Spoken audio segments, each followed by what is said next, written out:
sum it all up कि what clicked me, मुझे किस चीज़ ने क्लिक किया था। हर एक की जर्नी है। मुझे क्या चीज़ क्लिक करती थी जब मैं यूनिवर्सिटी में था। ये 4 क्वेश्चंस मुझे क्लिक किए as a youngster, as a teenager. Why life is so artificial, पता नहीं मुझे नज़र आ गया उस टाइम पे कि जब मैंने लेंस उतारा उसका। हम लोग ना एस्केपिज्म में जाते हैं, हमें पता है ये सब आर्टिफिशियल है, ये दोस्तियाँ और ये बैठ के शीशे पीना इकट्ठे, सिगरेट पीना बैठ के इकट्ठे, ठीक है, ये सारी चीज़ें वी नो इसकी रियलिटी क्या है। मतलब ये मैं अपना पर्सपेक्टिव दे रहा हूँ। वी नो कि हमारी दोस्तियाँ कितनी खोखली हैं। वी नो कि लॉयल्टी एक बड़ी मुश्किल चीज़ है, किसी से लॉयल्टी लेना कि ये व्हाट्स द गारंटी है मेरा बेस्ट फ्रेंड है, what's the guarantee of his और हर लॉयल्टी कि ये बंदा मेरे साथ लॉयल रहेगा। फिर दूसरों को प्लीज़ करने के लिए most of us we live by others standards. मैं भी उन्हीं में से था जो इसलिए नहीं फैशन करता था कि मैं क्या चाहता हूँ, बल्कि इसलिए कि लोग क्या चाहते हैं, मैं किस तरह इन होऊंगा इनमें। एक वो कूल ग्रुप जो है हम उसको देख लेते थे और फिर कहते थे अब इनमें इन होना है, इनमें इन कैसे हुआ जाएगा। ये सारा का सारा मकसद था, ये सारा का सारा पर्पज़ था, विच इज़ ओके। देखें, ये जब हम जाते हैं यूनिवर्सिटी में एक पीयर प्रेशर होता है, फिर हम अपने पीयर्स में घुसना चाहते हैं। ये कोई इतनी मायूब बात नहीं अगर कोई एंटर होने के लिए उन जैसा बनना चाहे, अगर वो अच्छे लोग हैं, इंटेलेक्चुअल लोग हैं।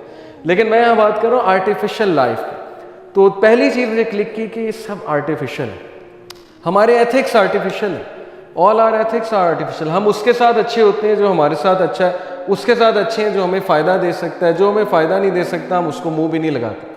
इसी तरह होता है ना, एक बंदा है कॉलेज में लूज़र है, सारे उसका मजाक उड़ाते हैं, उससे कौन दोस्ती करेगा। इसका मतलब आर्टिफिशियल एथिक्स, हमारे एथिक्स से डिफाइन होते हैं कि कौन कूल है, कौन अच्छा है, उसके साथ दोस्तियाँ लगानी।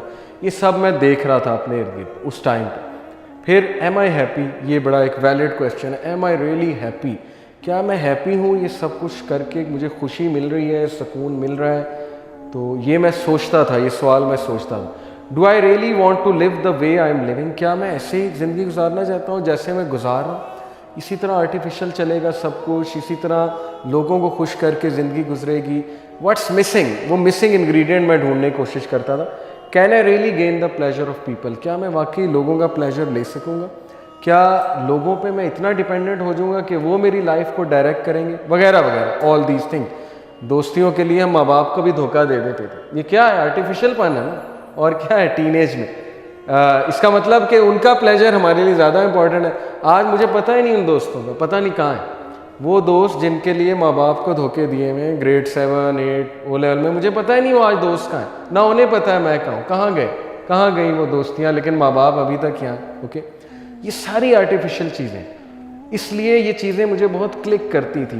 ये भी अल्लाह का करम है कि क्लिक करती थी। बहुत से लोगों को क्लिक ही नहीं करती, वो उसी आर्टिफिशियल पन में जीना चाहते हैं। ठीक है, तो ये मेरी जर्नी है। ओके, ये मेरा पर्सपेक्टिव है, मैं आपसे अपना पर्सपेक्टिव शेयर कर रहा हूँ कि that's why I came here. मैं सोचता था।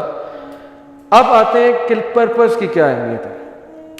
देखें, ये एक बड़ी ज़बरदस्त फ्लो चार्ट है कि 9 पर्पज़ का मतलब है वेग गोल्स हैं और 9 गोल्स हैं। जब मकसद नहीं है ना, मकसद से मुराद है बिगर मकासद भी होते हैं, छोटे मकासद भी होते हैं। आपने एक जर्नी पे जाना है, उसका एक मकसद है। अपने फैमिली वालों के साथ मरी जाना है, उसका मकसद क्या है, रिक्रिएशन है। उसका मकसद क्या है, फैमिली बॉन्डिंग है। जब आपको एक क्लियर है तो अच्छी बात है। जब आप कहते हैं कि बस निकलो और चलें, तो फिर बीच में बहुत कुछ होता है। फिर जो है वो वेग गोल्स होते हैं, फिर 9 गोल्स भी होते हैं, फिर बड़ा प्रॉब्लम्स भी आते हैं बीच में। वेग प्लान्स और no plans, random daily actions है।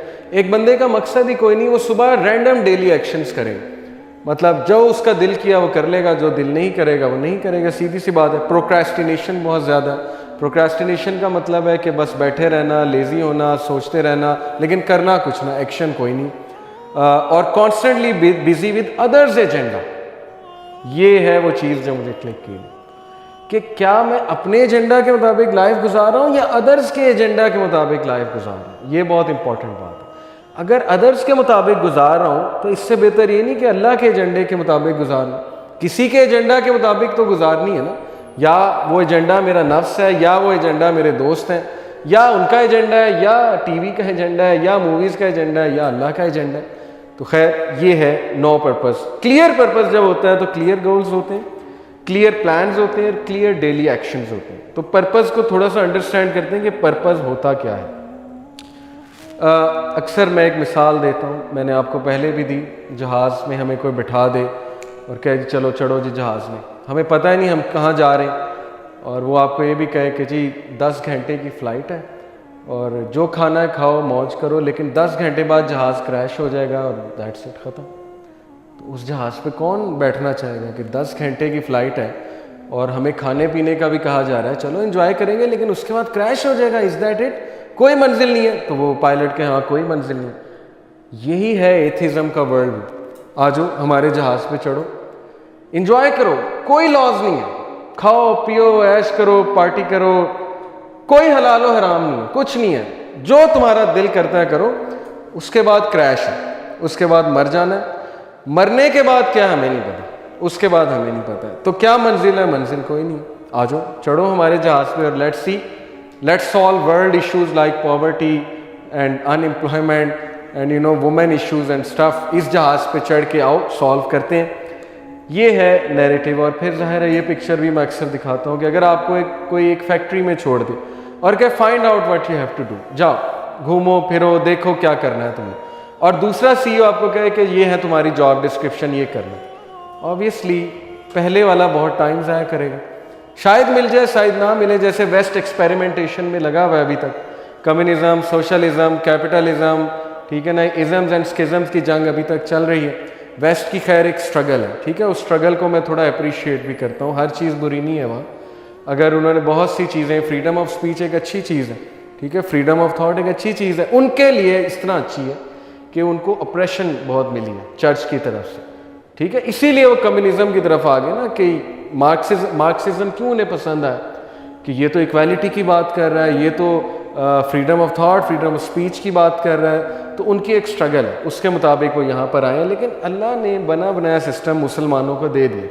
ट्रस्ट की बात है ना, मेरा एक बॉस मुझे कहे या तो मुझ में ट्रस्ट कर लो या फिर लगे रहो रिसर्च करो, फार्मूला निकालो लाइफ का। अब वो फार्मूला निकाल रहे हैं, वो फार्मूले में जो टेस्ट और ट्रायल हो रहा है उसमें कितनी जिंदगियां बर्बाद होती हैं, हु केयर्स। फेमिनिज्म पता नहीं कितने लोगों की जिंदगियां बर्बाद करेगा, आई डोंट नो, क्या पता फायदा दे क्या पता बर्बाद करे। क्या कोई हतमी आपके पास डाटा है कि इस आइडियोलॉजी ने इतने लोगों का घर बर्बाद किया, इतने लोगों का घर संवारा? अगर तो किसी के पास है तो दे। कम्युनिज्म ने कितने लोगों की जिंदगी बर्बाद की है, कितने लोगों की जिंदगी संवारी है, इसका डाटा कहाँ है? हु विल टेल अस?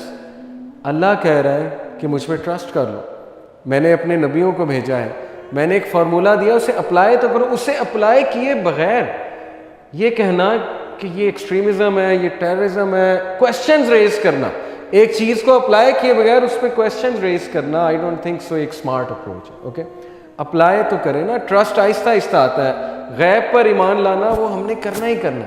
कुछ चीज़ें समझ आएंगी, कुछ चीज़ें एक ख़ास लेवल पे जाके समझ आएंगी। मुझे बहुत सी चीज़ें शुरू में नहीं समझ आती थी, ये क्यों ऐसा क्यों है, ये क्यों हराम है, वो क्यों हराम है। आज मैं क्रिस्टल क्लियर हूँ अल्हम्दुलिल्लाह। आज मुझसे को पूछेगा मैं उसे कहूँगा मैं क्रिस्टल क्लियर हूँ, ये मेरा व्यू है, आपको पसंद आता है तो ठीक है, लेकिन मैं क्रिस्टल क्लियर हूँ उसके ऊपर। अगेन एक और मिसाल मैं अक्सर देता हूँ कि अगर ये लेन्स ना होती तो गाड़ियों ने, किसी ने इस तरह खड़ा होना था, किसी ने इस तरह, किसी ने उल्टा, किसी ने सीधा, वो सारी खिचड़ी पक जानी थी। आज ये हो रहा है ह्यूमैनिटी के साथ, डिफरेंस ऑफ ओपिनियन। 10 फिलोसफर्स को एक रूम में बिठाए, उन्हें पूछें what's the purpose of life, लड़ाई हो जाएगी। जॉर्डन पीटरसन को और ये सारे साइकोलॉजिस्ट को एक रूम में बिठाए, उन्हें कहें कि पॉवर्टी एंड करनी, फार्मूला दो, सबकी लड़ाई हो जाएगी। ये होना चाहिए, वो होना चाहिए, जेंडर प्रोनाउंस पे डिबेट हो जाएगी, ठीक है ना, पता नहीं क्या क्या टॉपिक खुल जाएगा। अल्लाह माफ़ करे, जब डिबेट होती है, अल्लाह ने कहा ना कुरान में कि हमने इंसान को हर मिसाल से समझाया, लेकिन ये इंतहाई डिबेटर है और झगड़ालू डिबेटर है, डिबेट करने लग जाता है, झगड़ा करने लग जाता है कि नहीं ऐसे है तो वैसे है, फिलॉसफी खोलने लग जाता है, सिंपल चीज़ें हैं, सिंपल मैटर्स हैं, उनको कॉम्प्लिकेट करता है। तो क्या ये हमें मिसालें समझ नहीं दिलाती कि वाई रिलीजन की ज़रूरत क्या है और कौन से रिलीजन की ज़रूरत है, वो रिलीजन हक वाला कौन सा है? Let's at least make an effort to find out कि बुद्धिज़्म ठीक है, क्रिश्चियनिटी ठीक है। ये मैं बात कर रहा हूँ नॉन मुस्लिम्स, आपकी नहीं, माशाल्लाह आप क्लियर हैं। ओके, तो ये मिसाल भी बड़ी मैं अक्सर देता हूँ कि अल्लाह ने हमारे लिए लेन्स डिफाइन कर दिए, just park your car there, that's it, खत्म, बहस खत्म होगी। या अल्लाह पे ट्रस्ट कर लो या वेस्ट पे ट्रस्ट कर लो, जो अभी तक हिट एंड ट्रायल पे चल रहे हैं, एक्सपेरिमेंटेशन पे चल रहे हैं, बहुत अच्छी चीज़ें उन्होंने की, आई अप्रिशिएट। मैं पूरा रद्द नहीं कर रहा, वेस्ट की एक स्ट्रगल है, वेस्ट में बहुत अच्छी चीज़ें हैं, वेस्ट में वैल्यूज़ बहुत अच्छी हैं, कुछ वेस्ट के मॉरल्स भी कुछ बहुत अच्छे हैं, वी अप्रिशिएट। लेकिन स्टिल एक्सपेरिमेंटेशन तो चल रही है ना, अभी पता नहीं वो कहाँ पहुँचेंगे, कंक्लूजन क्या करेंगे, कंक्लूजन होगा भी कि नहीं होगा ये भी हमें नहीं पता। कल को वो कोई और साइकोलॉजिस्ट उठ के कोई नई थ्योरी दे देगा, कल को एक और सोशल साइंटिस्ट आएगा, वो कहेगा कि नहीं सोसाइटी ऐसे चलनी चाहिए, मेरा ये व्यू। तो हम क्या लोगों पे डिपेंडेंट है? मैं कार्ल मैक्स पे डिपेंडेंट हूँ कि सोसाइटी कैसे चलेगी? कार्ल मैक्स को मैंने खुदा बना लिया, इसका मतलब लोग कार्ल मैक्स को खुदा बनाने के लिए तैयार हैं कि नहीं, he is the one, communism is the answer.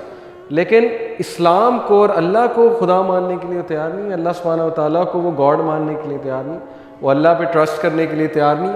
जब कम्युनिज्म की बारी आती है तो हर चीज़ विदाउट क्रिटिकल एनालिसिस जो है वो हजम हो जाता, हाँ हाँ ये भी ठीक है। जैसे ही मज़हब की बारी आई, ये क्यों है, ऐसा क्यों है, वैसा क्यों है, ये क्यों गलत है, वो क्यों गलत है, डोंट यू अंडरस्टैंड हमें कैसे ब्रेन वॉश किया जा रहा है कि हर चीज़ जो मजहबी है उसको क्रिटिकल एनालिसिस दो और हमारी जो चीज़ है उसको घोल के पी जाओ, हमारी चीज़ पे कोई एनालिसिस ना दो। खैर ये एक मेरा दुखड़ा है जो मुझे नज़र आता है।